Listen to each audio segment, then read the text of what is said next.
Bueno, pues entonces ahí es donde nosotros tenemos que ubicarnos, ¿verdad? No somos puro pecado, pero tenemos esa tendencia, esa inclinación y el uso de la libertad, ¿verdad?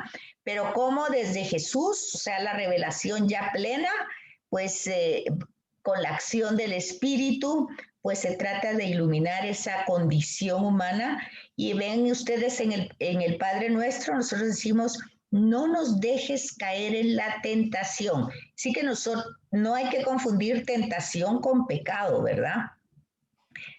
Aquí nos habíamos quedado donde justamente Jesús nos saca de esa realidad, pero tenemos que afianzarnos fuertemente de él. Entonces vemos lo que dijimos y ahí nos quedamos, es que esto ya era un tercer repaso, porque ustedes esto ya lo habían visto tanto en iniciación como en el Pentateuco, el tema del Génesis, el tema del pecado, cómo se ve. Aquí si nos vamos en detalle con las diapositivas, se simplifica, ¿verdad? El pecado como la desobediencia, pero esa desobediencia se ve como un acto consciente y libre en contra de la voluntad del Creador. Algo que nace en el interior del ser humano, que es lo que hablábamos de nuestras tendencias e inclinaciones. Ahora, estos capítulos, sobre todo este capítulo 3 del Génesis, está lleno de signos, ¿verdad? De muchas imágenes simbólicas que nosotros debemos de saber interpretar para darnos cuenta. Acuérdense que no empieza directamente con la acción, sino empieza con la tentación, ¿verdad? El diálogo que se da, el límite, o sea, como Dios en su bondad, en su amor, desde ahí Génesis, ¿verdad? Ubica, sobre todo en este Génesis 3, ¿verdad? Ha trabajado tan amorosamente, pues plantando un lugar para colocar al hombre, ¿verdad? Lo ha plantado, lo ha acompañado de toda su creación, dialoga con él. Entonces, todo ahí está lleno de una simbología muy rica para luego introducir el diálogo en relación a la tentación, ¿verdad? Y en el diálogo entra un tema muy importante que es la sospecha. ¿Dios es bueno o no es bueno? ¿Dios quiere nuestra felicidad o no la quiere? ¿Cómo entra esa sospecha en el diálogo? Donde el mal que está, en qué momento podemos ubicar en el mal, no en las cosas ni en las personas, sino en el juego que se da, en la atracción que se da entre ellos y nosotros. Entonces, fíjense que es muy sutil el relato, es precioso, no es una leyenda, no es un mito, no es un relato histórico, es un midrash. ¿Y qué es un midrash? Un midrash es una forma literaria muy antigua que tiene una gran enseñanza, pero esa enseñanza está manifestada por mucha simbología. Entonces, el hombre en el paraíso está feliz. Y está feliz, está pleno, está satisfecho, está contento, le falta compañía, tiene una compañía, una compañera que es de su propia identidad, no es igual que él, pero le acompaña, se relaciona, o sea, tiene la misma dignidad. Pero todo eso está narrado con una serie de simbologías. En este caso, en este relato, se utilizan rasgos humanos para hablar de Dios. O sea, Dios es un agricultor que siembra el paraíso, el jardín. Dios es un arquitecto que hace al ser humano de arcilla. Dios es también, como es antropomorfismo, ¿verdad? Se va dando cuenta de que a pesar de que tiene tantas cosas o tanto acompañamiento y tanta belleza, incluso una relación muy íntima con el Creador, pero de alguna manera ve al hombre como un poquito solo.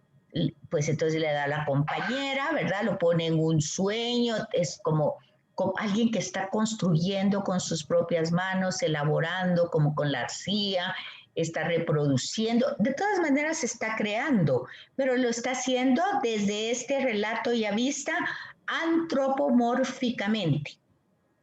Entonces, entre este antropomorfismo en el que se coloca Dios, entra el diálogo entre la creación y el hombre. Esta pieza literaria, que ya dijimos que no es una pieza de historia, es decir, no nos está transmitiendo la historia como hoy la entendemos, tampoco es de ciencia, tampoco es un midrash que nos quiere transmitir a través de la simbología cómo es que funciona el tema del mal. Y entonces, esta pieza que es antigua, no es algo que se escribió antes de toda la historia, ¿verdad? Sino que se escribe en la historia en un periodo realmente conflictivo, donde ellos en Canaán ven cómo la prosperidad de quienes adoran o que su divinidad es la fertilidad. Entonces ven cómo esta divinidad le responde con tanta riqueza, tanto en la tierra como en la gente. O sea, la gente vive bien porque es una tierra rica que emana miel y leche. Sí, Susi. Mira, no sé si tengo abierto el audio. Sí. Es un poquito difícil entender que habiendo que Dios creado a los ángeles en amistad con él, llegaran a querer ser como dioses. Eran libres.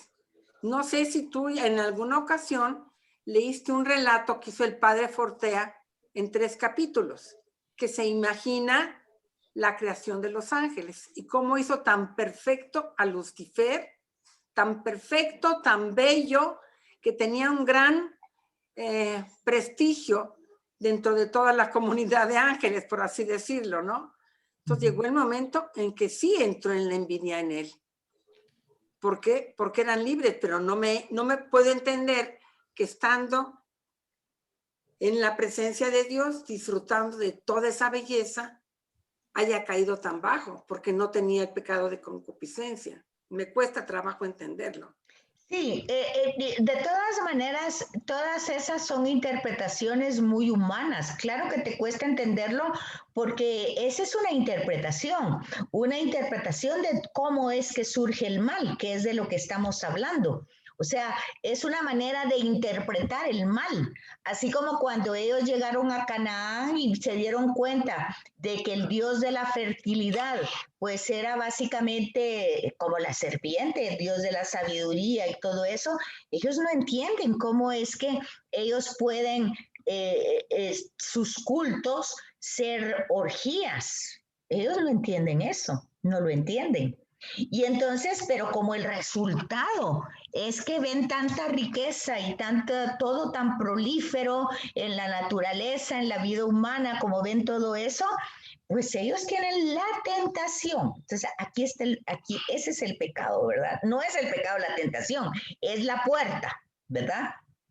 Por eso en el Padre Nuestro, no nos dejes caer en la tentación, porque esa va a ser la condición y según la interpretación es una condición tanto en seres humanos como pues en seres espirituales, ¿verdad? Donde no se apartan ni siquiera estos ángeles, ¿verdad? Que ya vimos en las sesiones anteriores, pues no se apartan de, aunque no tienen la condición, o como tú dices, la concupiscencia, pero sí son espíritus libres. Entonces, dentro de esos espíritus libres, pues hay como ciertas expectativas, pareciera, pero de todas maneras son interpretaciones, ¿verdad? Son interpretaciones doctrinales, son interpretaciones ancestrales. Por eso les di las monografías, para que ustedes fueran viendo cómo fue desarrollándose a través de las generaciones y de las épocas esas interpretaciones, ¿verdad? Pero cuando ya nos ubicamos, porque aquí no está hablando de ángeles, está hablando del ser humano, ¿verdad? Incluso la Biblia, donde va a hablar del tema de Miguel y todo eso, va a ser Apocalipsis ya una interpretación más tardía. Aquí en la creación, pues nosotros vemos la creación humana, o sea, ¿verdad? De toda esta realidad. Y entonces en el capítulo 3, que es otra forma de narrar los orígenes de la humanidad, o sea, son dos formas. Génesis 1 es una forma, es una narración sacerdotal, y esa narración va a darnos una visión de un Dios todopoderoso, de un Dios sabio, de un Dios que es fuente y origen de vida. Y entonces, como es sacerdotal, nosotros nos damos cuenta que es una celebración litúrgica. Ven ustedes que el sacerdote pone las manos, impone las manos en el cáliz, en la patena, y eleva una oración junto con el pueblo, ¿verdad? No él solo, sino junto con el pueblo, pero él está presidiendo. Y en esa oración, que se llama epíclesis, él pide al Padre que envíe su espíritu para que transforme este pan y este vino en el cuerpo y la sangre de Jesús. Y pasa. Y tiene que pasar, porque y si no pasa, como estamos todos, ¿verdad? Entonces pasa. Ese género que se da ahí en un ritual es el que está presentado en Génesis 1, ¿verdad? Es un himno litúrgico sacerdotal donde lo que Dios dice se hace. O sea, se le pide a Dios que envíe su espíritu, que cambie el pan y el vino en el cuerpo y la sangre de Jesús, y ¡clas! Dios lo hace porque lo estamos pidiendo todos, precedidos por el sacerdote, pero todos estamos pidiendo lo mismo, y ahí está la presencia viva de la Trinidad. Okay. Eso es Génesis 1, pero Génesis 3 no va en ese sentido, entonces es otra narración con otro enfoque. Este Dios tiene formas humanas, es el mismo, pero la forma de interpretarlo y de recordarlo, de hacerlo presente, es con formas humanas. Eso tampoco está tan lejos de nosotros cuando nosotros decimos, escúchanos, es como que tiene míranos, que tiene ojos. Estamos utilizando formas humanas para hablar de él. Entonces son interpretaciones. Entonces, en este capítulo del Génesis, pues es lógico que ellos cuando entran a Canaán y ven esa riqueza y ven su culto, quién era el dios de la fertilidad, y ven sus ritos, que eran orgías bajo el terebinto, y ven todo, es obvio que les da tentación. Y entonces aquí viene la reflexión monoteísta, ¿verdad? Es una reflexión que va a decir, mira, esto que te da tentación, pues por esto entró el mal en todo el mundo. Y empezó con una cosa tan pequeña como es desobedecer. Esta no es la forma, ni este es Dios, ni esta es la forma. Entonces, ¿cuál es el problema? El problema es que todo esto, desde esa reflexión hasta el día de hoy, pues también nosotros que estamos aquí, queremos ser dueños de nuestras vidas, dueños de nuestros futuros, y eso es querer ser como Dios, el querer adueñarse de la creación, incluso de lo que Dios nos ha dado. Hay que recordar a San Ignacio de Loyola cuando él dice, todo es tuyo, tú me lo diste y a ti lo devuelvo. Y entonces como entender eso, ¿verdad? Que nada nos pertenece, nada lo tenemos por nuestra, pues, propios méritos, sino que todo es gracia. Entonces aquí va el tema de la gracia. Todo nos lo ha dado Dios para administrarlo y administrarlo en el bien de la comunidad, no solo del mío, ¿verdad? Porque muchas veces nosotros decimos buenamente, porque obviamente nuestra intención es buena. Y, ay, el Señor me regaló esta casita, pero me la regaló a mí y yo no estoy dispuesta a que nadie más venga a esta casa porque me la dio a mí. Esa no es la idea. O sea, Dios da en el sentido de que como administradores nosotros compartamos. Este es el sentido bíblico, ¿verdad? Pero cuando nosotros nos adueñamos de esa creación, es que nosotros queremos ser como dioses, ya no queremos administrar, queremos poseer. Y entonces ya es cuando utilizamos mío, ¿verdad? Mi. Entonces eso rompe las relaciones entre el hombre con Dios, nos hace ser dueños de nuestro propio destino, conocedores del bien y el mal, y en automático entonces viene una separación. Entonces, este capítulo 3 nos va a presentar la dinámica de la tentación.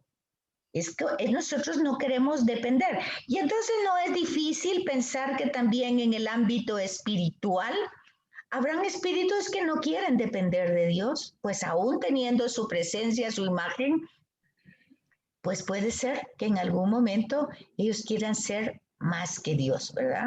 En alguna forma. Y esto ya se los había comentado, que la Madre Angélica en WTN pues decía, ¿verdad?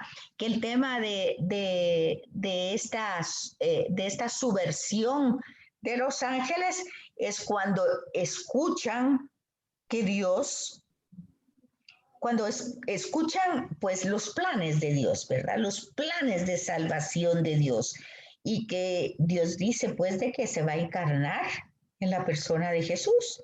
Entonces los espíritus se ponen fúricos, porque tan bello, tan precioso y todo, no puede imaginar que una criatura humana como Jesús pues sea más que él. Algo así explicaba la Madre Angélica. Es una explicación bonita, no está en la Biblia claramente, pues es un poquito como para aquietar nuestra mente y dar una explicación, ¿verdad? Que no solo el tema del judaísmo se conturbó con la enseñanza de Jesús, sino también la corte celestial, una parte, ¿verdad?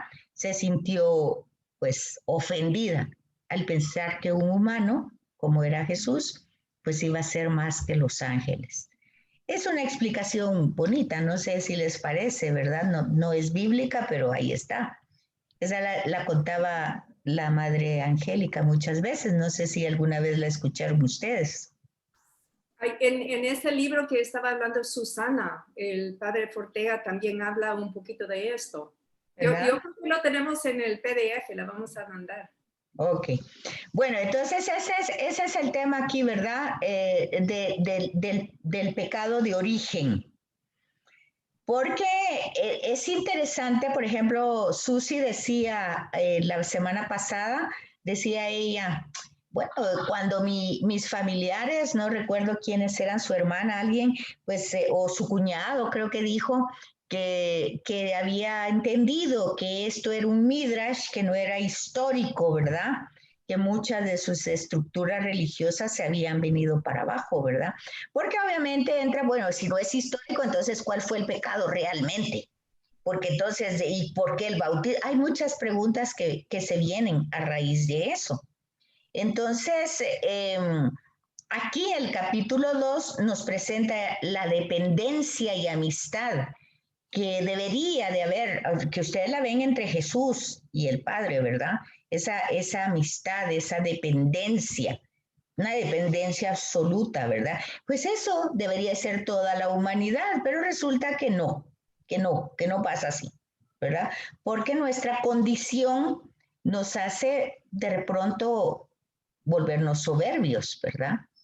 Y luego pareciera pues que si somos contingentes, como que se nos olvida, ¿verdad? Que creemos tal vez que vamos a vivir toda la vida, o creemos tal vez que que vamos a permanecer en un mismo estado siempre, ¿verdad? No sé.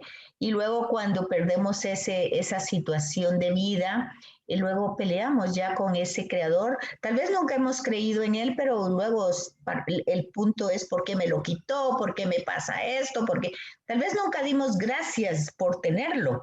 Pero luego cuando ya no lo tenemos empieza el pleito, ¿verdad? ¿Por qué me lo quitó? ¿Por qué a mí? ¿Por qué fue? Y bueno, es como complicado, porque de pronto que no hemos mantenido esa relación, pero cuando nos pasa algo, pues no sé, dábamos por hecho que nosotros merecíamos todo eso y empezamos a pelear, ¿verdad? Entonces esa imagen y semejanza que está en el capítulo 1, que decimos que es otra forma de comprender o de contar el origen de todo, pues resulta que nos dice que tenemos esa imagen y semejanza. Pero claramente la imagen nunca la vamos a perder, porque es el insuflo de Dios en el ser humano. Pero por el pecado perdemos la semejanza. Entonces ahí es donde nosotros podemos entender el sentido de la encarnación, que tiene todo un sentido pedagógico y didáctico, es volver a recuperar la semejanza.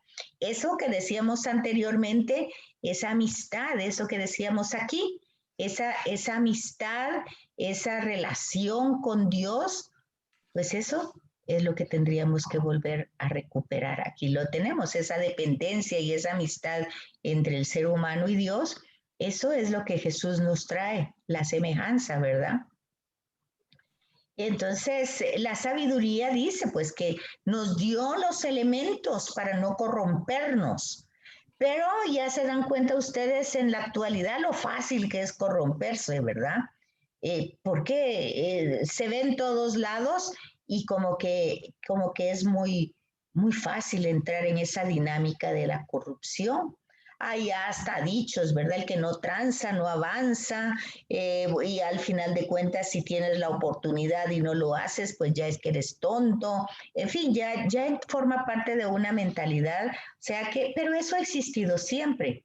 No es que sea hoy algo nuevo. Nosotros vemos desde la antigüedad, vemos, por ejemplo, la manera como se intenta el juicio de Jesús y ahí vemos una serie de corrupciones en los dos juicios, vemos manipulación, vemos todo lo que es corrupción, lo vemos desde siempre.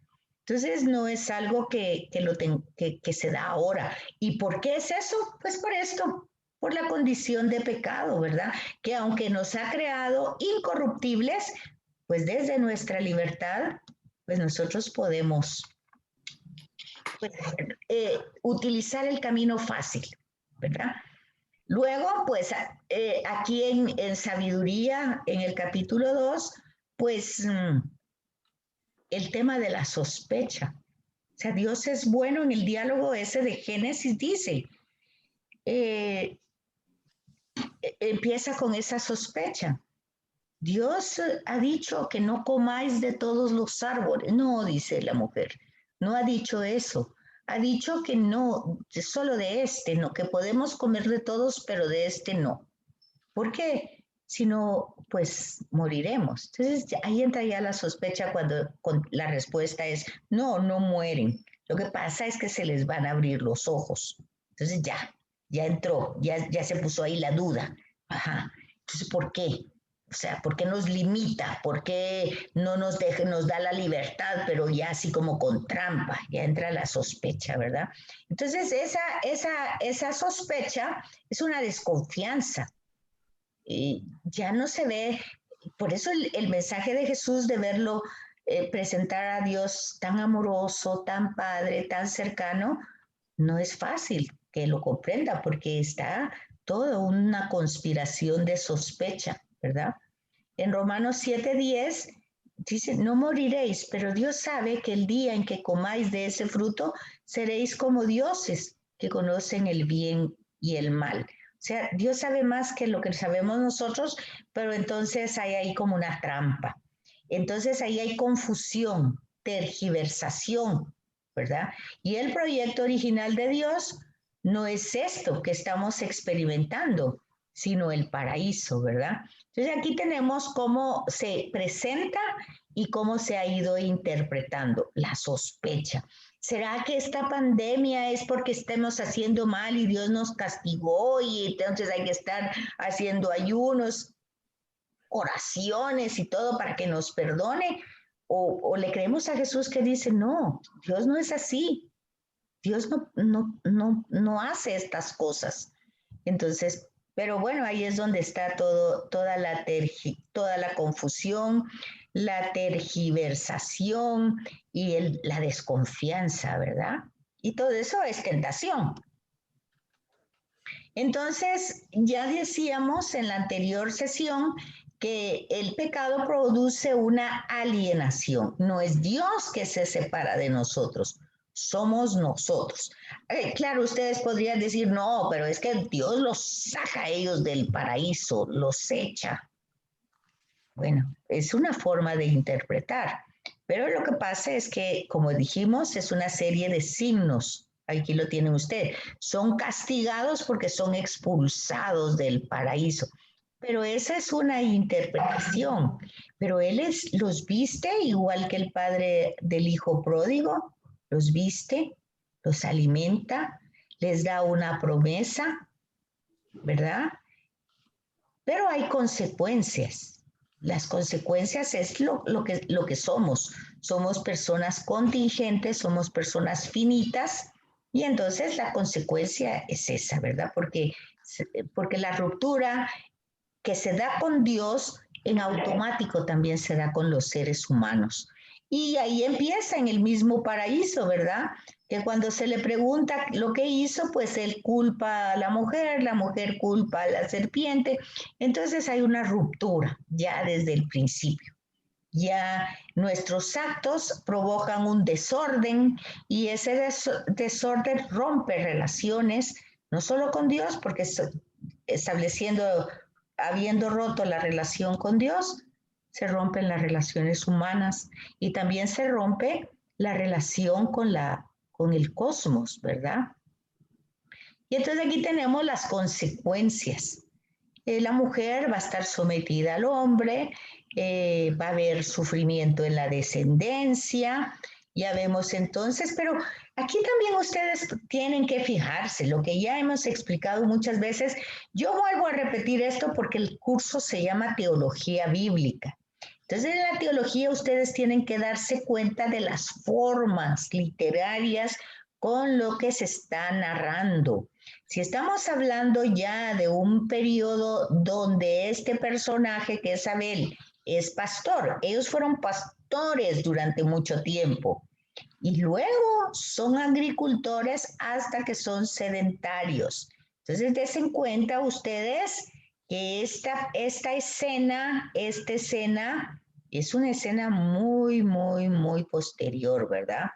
Que lo que está ilustrando es cómo es que se rompen las relaciones, se rompe la relación con Dios y entonces también se rompen las relaciones humanas, porque esa condición que tenemos al perder la semejanza con Dios, al perder ese hilo que nos une, entonces nosotros ya vamos a vivir en nuestra propia concupiscencia, en nuestra propia realidad humana, en nuestra propia creaturalidad. Entonces ahí va a estar la violencia, la envidia, la rivalidad. Ya se rompe el tema de la fraternidad, ¿verdad? Y aquí tienen ustedes este tema en el capítulo 4. No sé si van teniendo dudas, va a terminar la primera sesión dentro de 3 minutos. No sé si van conmigo o tienen dudas. No, todo bien. Una pregunta, ¿en qué página vamos? Porque ando perdida. Estamos en la sesión 5. No, yo sé que estamos en el pecado. ¿En qué página vamos del manual? Página 53. Gracias. Ajá. Gracias. Ya estamos en la parte de abajo, el C, la esperanza. La esperanza. ¿Ya la encontraste? Ya, gracias. Ok. Entonces, en esta esperanza ya la tenemos desde Génesis 3, donde se promete, ¿verdad? Una reconciliación. Pero fíjense, aquí es donde ustedes tienen que entrar en el hilo conductor. Desde este capítulo 15, tienen que ir viendo el hilo conductor de la salvación. O sea, esta reconciliación se va a ir dando de parte de Dios a través de las alianzas. Por eso es tan importante el tema de la alianza. Es Dios quien quiere reconciliarse. Escoge a una persona como Abraham, intenta hacer una alianza con Abraham y no se puede porque a la hora de la alianza, acuérdense que Abraham le dio sopor en Génesis 15, ¿verdad? Quiere luego hacer una alianza con Moisés. También es difícil cuando lo quiere hacer con el pueblo porque el pueblo ha hecho un bacanal. Pues quiere ir haciendo alianzas, envía a los profetas para que lo escuchen y querer. Todo está entonces el tema soteriológico, o sea, el tema de la salvación. O sea, lo que promete la iniciativa es de reconciliación. Por lo tanto, todo el tema bíblico es soteriológico, es el tema de la salvación. ¿Cómo vamos a salvarnos de esa condición humana para poder retornar al Padre? ¿Verdad?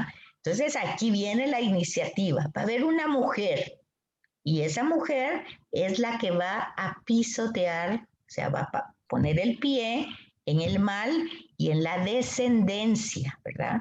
La descendencia de esa mujer. No va a ser la mujer, es la descendencia. ¿Quién es esa descendencia? Pues nosotros vamos a ir viéndolo en toda la historia y llega hasta la persona de Jesús, ¿verdad? Entonces es Dios quien va a vencer el mal con toda clase de bienes, ¿verdad? Ya en el mismo Génesis se muestra ya esa bondad de Dios. Entonces, aunque muchas veces en el relato, en la forma literaria, como se transmite, por ejemplo, aquí en Noé, pues nosotros nos podemos quedar en el diluvio, pues que el castigo y todo lo que ustedes quieran por la corrupción. Pero la parte que nosotros nos interesa ver es la acción de Dios en Noé. O sea, Dios prevé, Dios hace, salva.